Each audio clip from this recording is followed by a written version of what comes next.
这里跟我们说一下这个焊接模块里面中的一个剪裁延伸，还有一个顶端盖的一个添加。首先呢，我们需要画一些模型，新建一个零件。这个模型的话呢，可以简单的选择上视界面草图位置画一个中心矩形，然后这边呢再画一个矩形，类似这种有交叉的效果。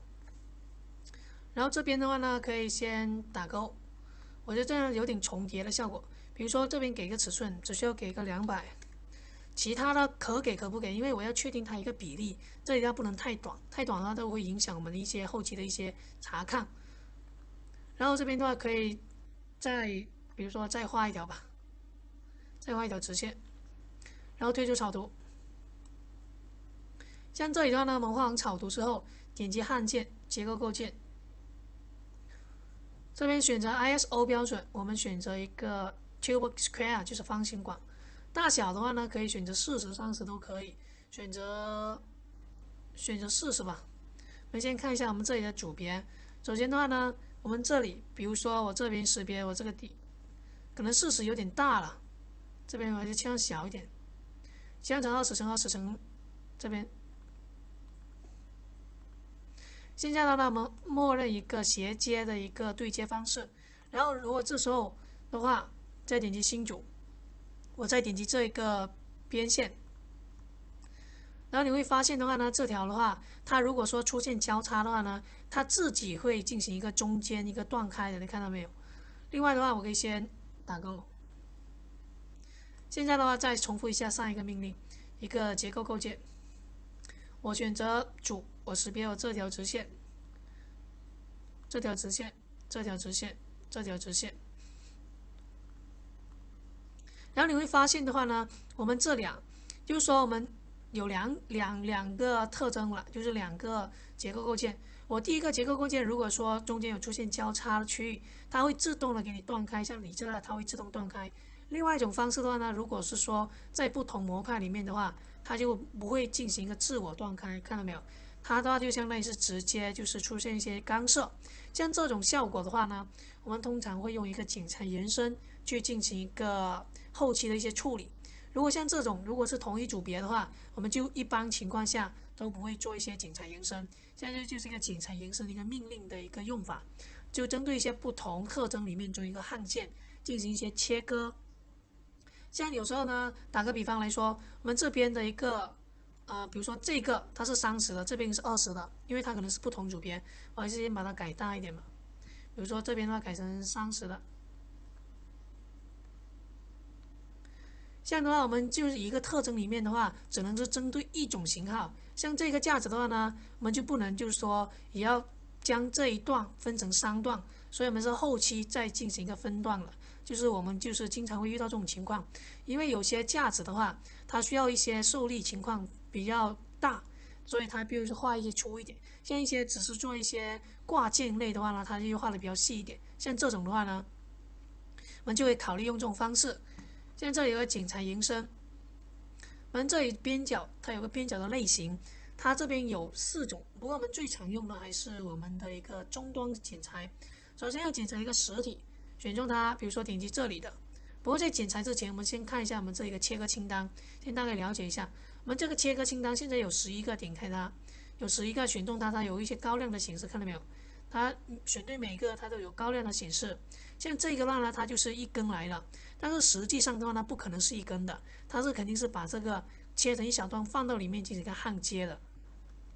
像这种，那我们这边的话大概有11根，然后我们做一些切割剪裁之后呢，肯定的话就是这边的话，如果说这边还保留的话呢，这边肯定是增加的。点击一个剪裁延伸，选择我们第一种类型一个终端剪裁，像我中间这一根选中它，看到没有？它选中了它一个剪裁的实体。这边有个允许延伸，先默认勾选。它剪裁的边界的话呢，有2种方式，就是一个是面，一个是实体。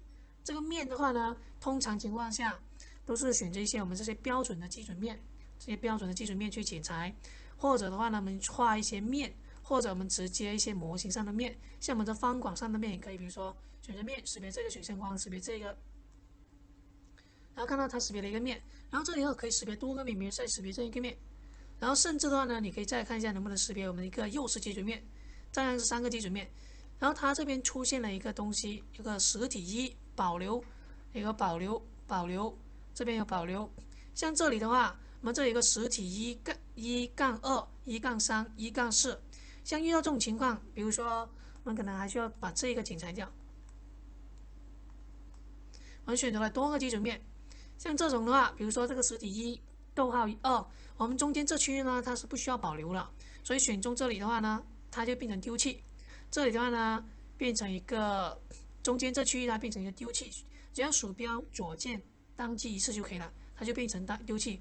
我刚选择一个右式基准面的话，只是做一个说明，就是说一个面，原始的3个基准面也可以做一个剪裁一个对象。我这里要把它删掉，说我是按照一个正常的情况下。现在的话呢，它现在要多了一个，这边变成了一个丢弃，我们这边要变成一个保留。这一个实体1-4的话呢，变成一个丢弃。要知道，我们保留这一根、这一根、这一根，中间这2根小的话呢，要把它丢弃掉。我们这是一个面的一个选择，打勾。刚刚我们这边一个切割清单就变成了13根。我们看一下每个检查一，选中它是这个模块，然后这个模块，这个模块，就是说相当于就是镶嵌这里面的话呢，就把它切割掉了。这就是一个合理的一个设计。如果中间还延伸过来，或者整根是一根长的话呢，肯定是不合理的。然后我先把这个给编辑或者删除掉都可以，比如说编辑特征。然后这时候呢，我切换那个实体，切换到实体，这时候我就选择这个实体，选择这个实体。你看到我选择单个实体的时候呢，它默认的话，它把这一部分给保留了，这一部分给丢弃了。我再次点击这一个模块，然后这里的话呢，中间的话它自动的给你丢弃掉了。像我一般这样的话，就是中间的话，它可以做一个丢弃的，因为我们只需要焊接这个侧边就可以了。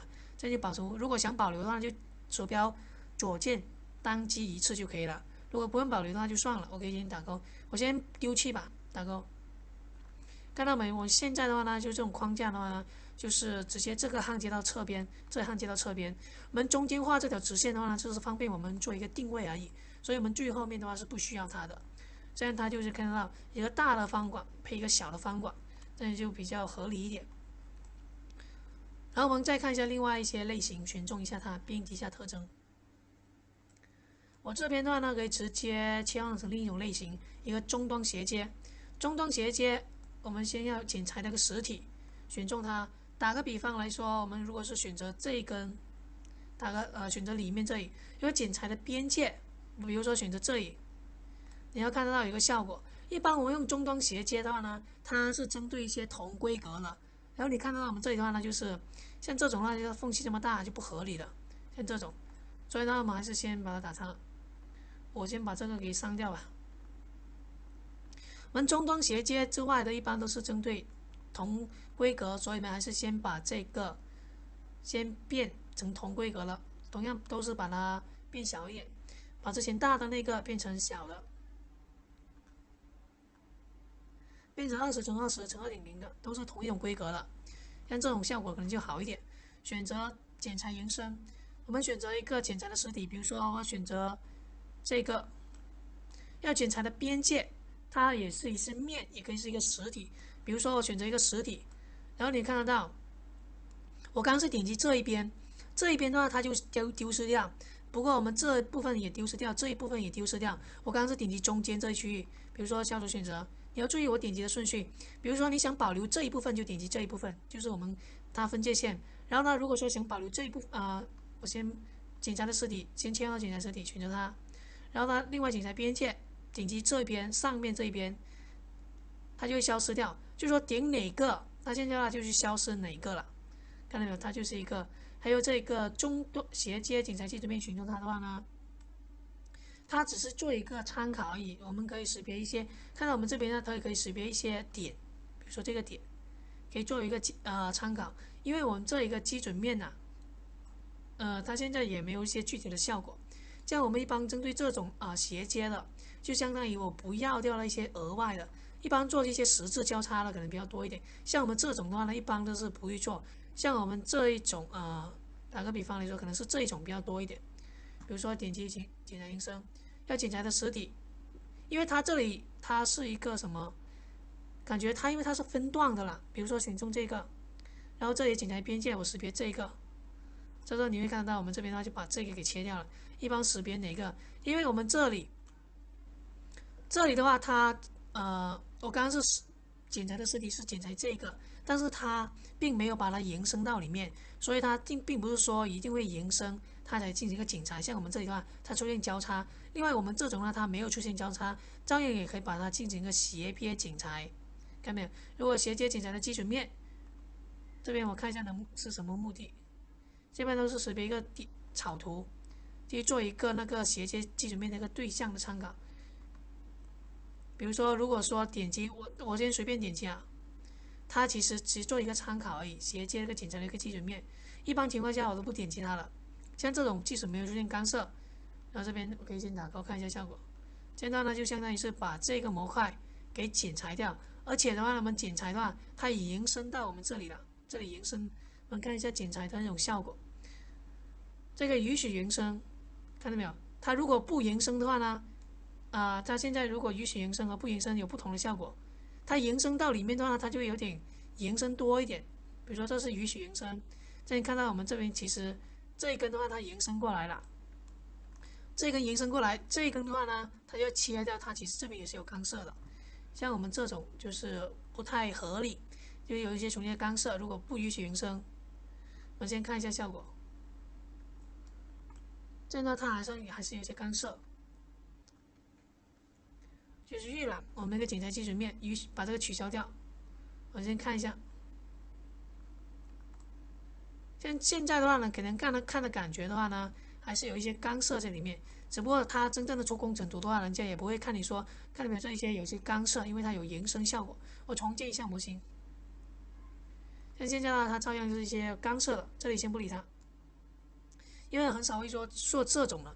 我们斜边的检查延伸的话，都是像这种交叉的，而且就一个实体交叉到另一个实体。像我现在本来的话，它不交叉，它算是一个比较好的一个，表现删除掉。所以像这种的话，就很少去做这种检查延伸，而是做一些十字交叉的，像我们这种十字交叉的比较多一点。就根据你一些自己的，我们看一下第三种终端对接，同样的选择这个实体，选择这个实体。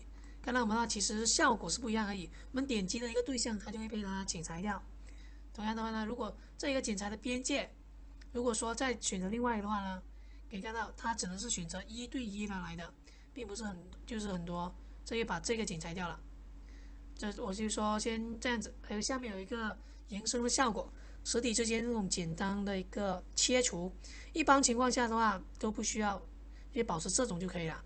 但是这里就是延伸过去的，就是封顶切除，把它就是这里相当于延伸过去，一般很少会搞这种。一般还有一个焊缝的一个间隙。打个比方来说，我可能就对一些先剪裁掉一些，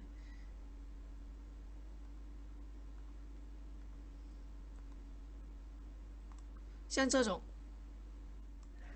我先打勾。现在剪裁到这里的话呢，在这里，另外再点击剪裁延伸。这边我看一下我们第二种终端对接，它其实是方式不一样，检查的实体是这个，检查的边界的话呢，是我们这根。我可能要点击这里，看到其实它就是一个方向性的问题。像这个的话呢，第4种和第3种差不多。第4种的话呢，就是我们检查的实体的话就保留长一点，它会凸出来的。现在就是把这个延长了。我们这个第3种的话呢，就相当于我们之前的把这一部分给剪裁掉了，这个端面做一个边界。但是的话呢，它这边是第4种会延伸出来，其实效果都差不多，看你怎么去理解吧。像这种效果，这样就可以达到这种效果了。这就是我们的一个剪裁延伸。另外我们看一下这个顶端盖，这个顶端盖的话呢，一般情况下我不一定是在模型里面绘制。像如果你出工程图的话呢，你可以直接做一个标注，比如说这个要做一个顶端封盖，在顶端封盖你可以说这个顶端封盖一个厚度是多少。如果不说的话呢，一般人家都是直接找一块铁板，它也无论多厚，它可能就随便找一块，它直接进行一个焊缝，把它封住，这种封口。像我现在点击顶端盖，首先识别的一个面，这个面打个比方来说是识别这个面，它会凸出来这么一小块。一般情况下，我们这种顶端盖都是凸出来的，因为这有方便我们去焊接它。这个焊接如果有时候是凹陷在里面，比如说这种向内的话呢，它一般的话呢有点难搞，因为它有时候一碰它就倒下去了，所以我们一般都是在外面的。当然你要控制好这个尺寸的，比如说有时候如果是在外面的话呢，它加一些厚度，比如说这个5的话，一般也不需要那么厚。如果简简单单这次做一个封盖，我们2个厚甚至1.2个厚都可以了，不需要那么厚。然后下面这些，比如说我们这里有个内部，这个直接就镶嵌到内部，镶嵌在内部的话呢，我们就看到我们这里有一些厚度，还有我们这一个等距的一个距离，比如说调大它，它就往里面看你就是效果，其实有点类似美国拉伸凸台的等距效果。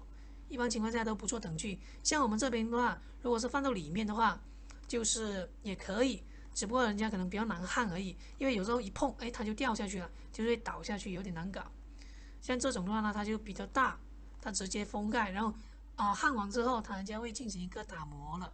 像我们这里一个比例的一个厚度比例，还有个等距值，这边有个等距值。现在一般情况下，如果切换成这种的话呢，就是类似于我们回到我们的跟向内了。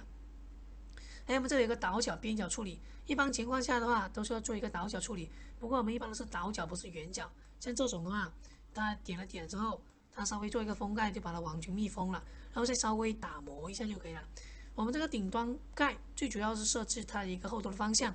一般情况下，如果说就是无关一些尺寸的话呢，我们这边的先厚度比例，我们这边的话呢就是简单的焊接封死就好。如果说这里的话呢，这个边线这个面到这个面的距离有严格的要求，我们就要把它焊到里面。如果没有严格的要求，我们尽量是设计在外面，因为我们这外面的话，人家方便人家焊接，而且它就是也还行 OK 的，也不算是难看。因为放到里面的话，到时候可能要做一些说明，这点因为它默认的都是外面的焊接，有时候直接来个一个厚1.2个厚都可以，或者1.5个厚。我们边角处理的话，做一些倒角处理，就避免它有一些避免一些割到人的话，那就不好。一旦我们要注意一些倒角，一般都是做倒角处理，不需要做圆角处理就可以了。圆角处理的话呢，它就是不就简单来说，如果是说激光割出来的话，那还行。如果是简单的些人家人自己割的话，那就人家不可能会割圆角给你，人家直接拿那个切割机大概割一下就可以，割一下大概的值就可以给你了。当然，如果你是说做一些标准品的话呢，这里的话呢就可以做一些圆角，但是我们做一些非标设备，都是怎么简单怎么来，只要不影响美观和实用就可以了，就是实用性就是 OK， 美观 OK 就 OK 了。这一个顶端盖。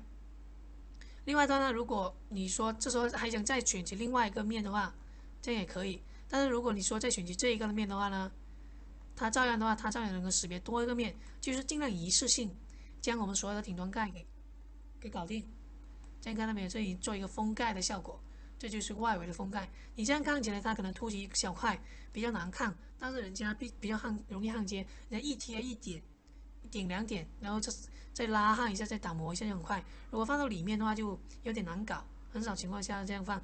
或者的话呢，你直接去买那种标准件那种塑料啊，就是我们那种方管的封盖，也可以变成这个封盖，并不一定说一定要进行一个焊接。我们焊接这种端盖，就是为了就是美观。像你是直接去淘宝买一大袋的话呢，才很便宜的，一个东西才2-3毛钱一个，比你有时候焊接的话呢成本更便宜。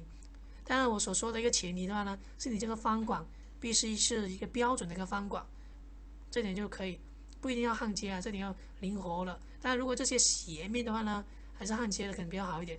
一般我们这种平的都有一些淘宝上卖的一些端盖，就是一个塑料端盖一卡的话挺好看的。我之前做的那些架子的话呢，有些的话呢也直接将一个塑料端盖直接淘宝去搜就可以了。这一个就讲了2个命令，一个剪裁延伸。剪裁延伸的话呢，就是有2种对象。第一种的话呢，就是不同规格之间的，我们就是像我们刚第一次演示那种，一个大一个小，就是要焊接，不能同批处理，所以我们要做一些剪裁延伸。另外一种的话呢，就做一些交叉，就把它剪裁掉，现在直接把它变换掉。这几个就先讲解到这里，谢谢观看。